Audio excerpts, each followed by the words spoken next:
नमस्कार मित्रांनो, अस्सल हाताची चव या मराठी यूट्यूब चॅनलमध्ये तुम्हा सर्वांचे स्वागत आहे. तर आज आपण बघणार आहोत तिळाची चटणी. चला तर मग रेसिपीला सुरुवात करूया. इथे मी 1 वाटी पांढरे तीळ भाजून घेतलेले आहेत. तीळ चांगले भाजून घ्यायचे आहेत.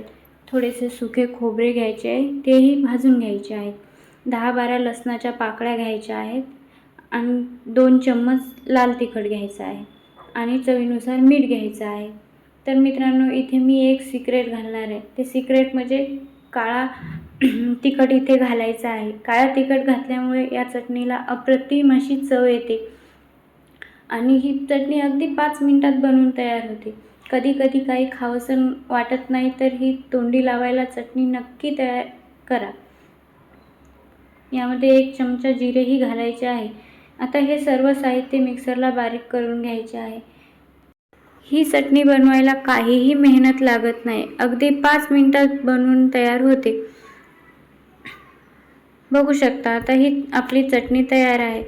तर मित्रांनो, तुम्ही ही चटणी एकदा नक्की तयार करा आणि खा.